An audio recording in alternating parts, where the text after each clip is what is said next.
Friends, there is so much to say today. Let me say just a little bit of it. First of all, Susan, no one's late. You're on time. Here comes the Torah.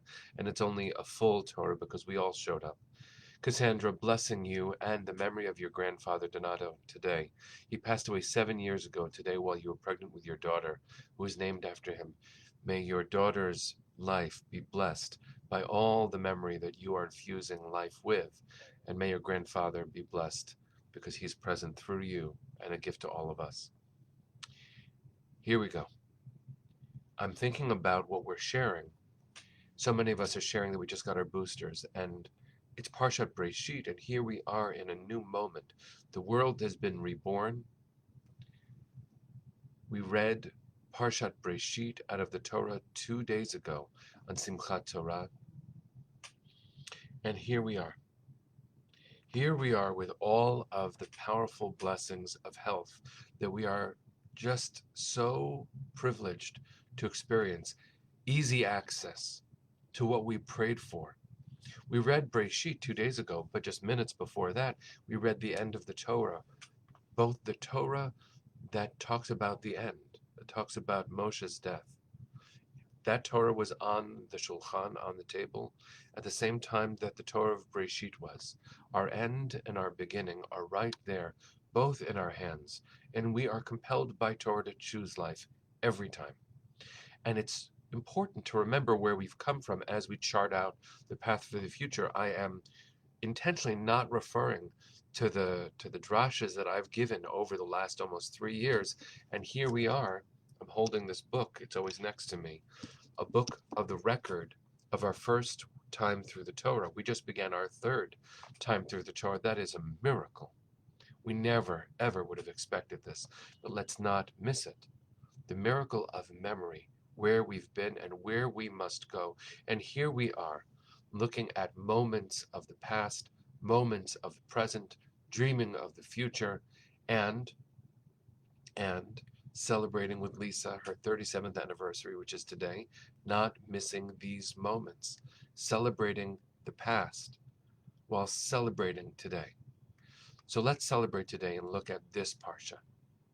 This Parsha, Breisheet, is so beautiful and so complicated. Here is just one facet, and I'm saving one that I really treasure for tomorrow as we'll go into Shabbat together. The first chapter and the second chapter of Genesis, of the book of Breisheet, tell the story of creation, but from radically different perspectives. If you haven't compared the two, I recommend that you take some time, read chapter 1, think about what the messages are, and then read chapter 2. You will find radically different stories. Same world, same God, different stories. It's what we call in philosophy historiography. Historiography means the study, the telling of history, not what happened, but how we tell what happened. If two people are standing, I'm on 59th and Lexington right now, UJA headquarters, looking out my window. Standing from right here, if I look at something happening on the street, I'll describe it in a certain way. But if I'm standing on the ground floor outside, I will tell that story differently. Vantage points, perspective matters. What is one of the great differences between chapter 1 and chapter 2? The importance and centrality of humanity. Because if you look at the beginning of the Torah, the very beginning, Breishit bara Elohim et hashamayim v'et haaretz, v'haaretz hayta tohu vavohu, v'choshech al pnei ha'tehom, v'ruach Elohim merachefet al pnei hamayim. That has been translated so many different ways. King James mistranslates it, and that's the way most of us know it in the English. In the beginning, God created the heavens and the earth. But that's not actually what the Torah says.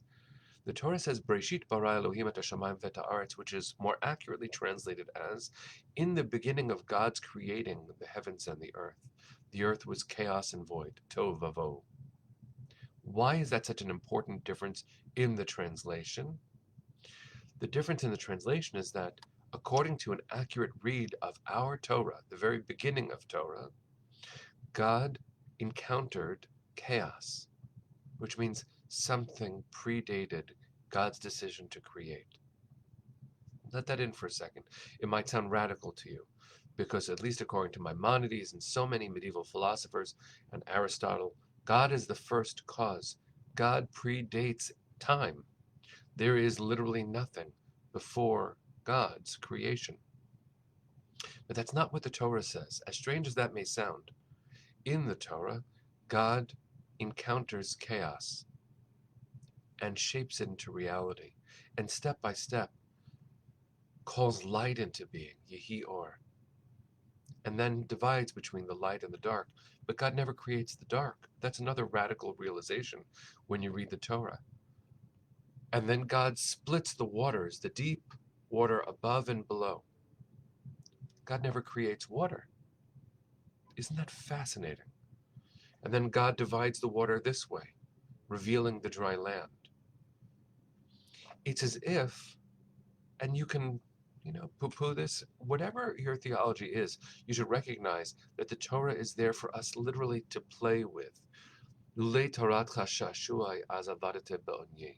Were the Torah not here for me to play with, to grow with, I'd be lost. And what a gift it is to encounter Torah for the first time again, and to read these verses, which are the most famous verses in the entire Bible, of course, regardless of your religion, and to see that they're actually suggesting, in the Hebrew original, that God, in the beginning of creation, encountered chaos and started by dividing things, putting them where they belong, organizing the world, and then calling out life. Life explodes onto the scene, but you could also say God has all of allness within God, and it just bursts out of God. And that's what continues to happen in our world today. It's as if, kivyachol, as the Hasidim say, kivyachol, as if I could say this, we are all pouring out of God. But the first thing that happens, the first thing that is created, is difference, is distinction. It's a world of delineation, a world of the possibility of order. As opposed to the chaos that God encountered, God starts creating order with light, and then waters up and down and waters side to side, and then filling on the earth seeds and plants and trees, and then inhabiting it. Which is another way of saying, when we create order out of chaos, we are fulfilling God's heart's intentions.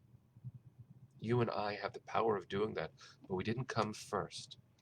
One of the most important realizations of the first chapter of Breisheet, which I've been leading toward, is we are, in a certain sense, the culmination of creation.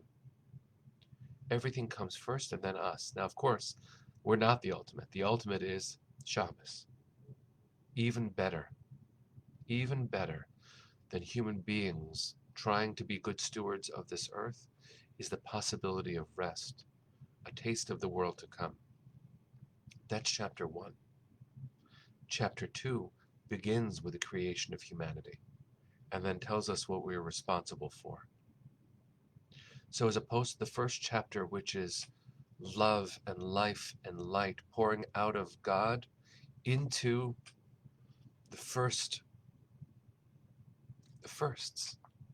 continuing through us into the world, infusing it with more godliness.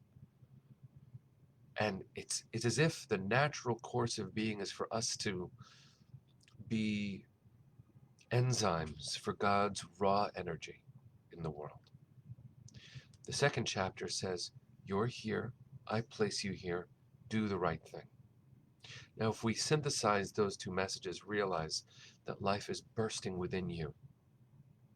Here I stand bearing testimony, me and you.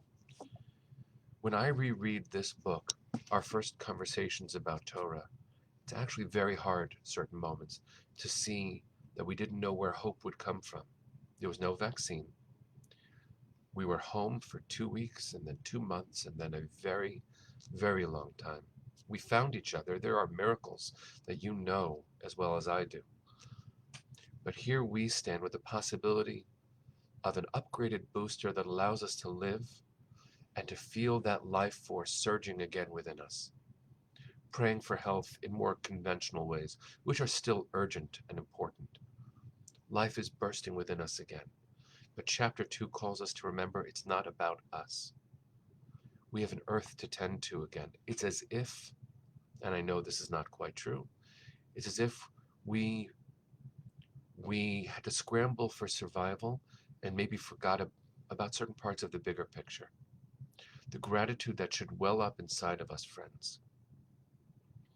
The gratitude that should well up inside of us maybe is another manifestation of God's own heart.